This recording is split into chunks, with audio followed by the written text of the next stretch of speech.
Hello, my name's Leo the Miller. I run the Jenney Grist Mill, the oldest mill in the United States in America's hometown, Plymouth, Massachusetts.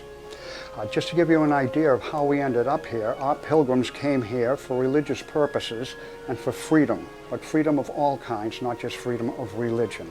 When you have a freedom of religion that you're going to practice, it translates into freedom of education, of economy, freedoms of all kinds of things, and that's what the pilgrims came here to do.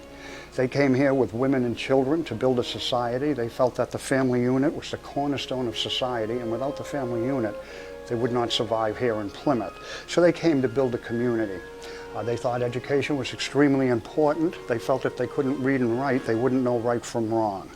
They did have a textbook. Their textbook was the Bible, but they had supplementary materials. Governor Bradford himself brought over 400 books with him on the Mayflower, and the governor could speak 5 languages. Very important to be educated.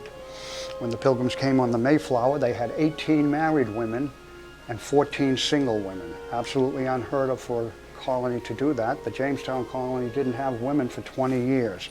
They weren't there to build a society. Please do keep in mind, however, after the first winter of 102 pilgrims, 51 did die, and we only had 4 married women left alive. Once a person died, they were immediately remarried to one another so that they could continue to build a society. The freedom of religion started here, but also keep in mind the freedom of other things. At the Jenney Grist Mill is a direct result of free trade. When the pilgrims came to Plymouth, the way they did economy was called communal. Everybody at the plantation worked in the same field, grew their crops, and at the end of the season they simply evenly split what they produced. Now that sounds fair, but to be honest with you, it doesn't work, and I'll tell you why. If you and I both went to the field to work, you worked hard, I did not, I would still receive the same pay that you received. There was no reward for hard work. The result of that was the colony almost died off. They didn't have rewards for their work. In 1623, Governor Bradford, knowing that wasn't working, changed to land ownership.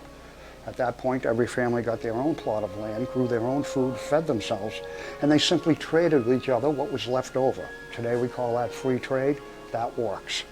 This is how you got a plot of land. You got it equal to the amount of people in your family.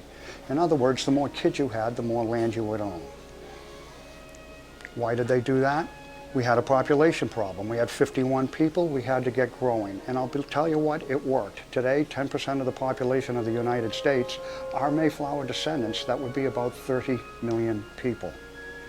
To give you an idea how it happened for them, a gentleman named John Alden came on the Mayflower, married a young lady named Priscilla Mullen. They had 11 children. They founded Duxbury, the town next to Plymouth, and in 1651 they built their house for those kids.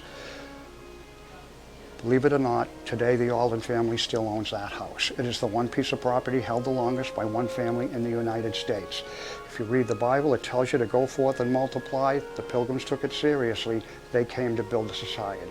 Up to where today we do have 30 million people. Everything the pilgrims did, in my opinion, was based on the Bible.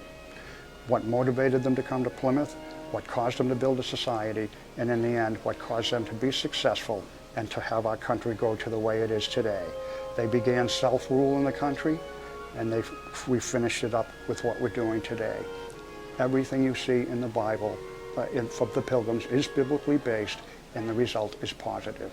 It would be apparent when we move away from that. That is when we have a hard time. Unfortunately, people on occasion do not learn from history, and we have a tendency to make the same mistakes over and over again. God likes people, He likes us to reproduce, He likes self-rule, and He likes hard work.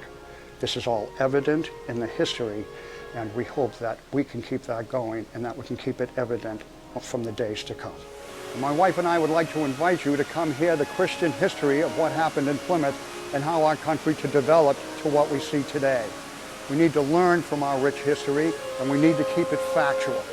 We tell the facts, we let people know that Christ was involved, providence of God is evident in everything that happened in our country, and it is evident here today. So we do invite you to come. Love to see you. Thank you, and we hope to see you in Plymouth.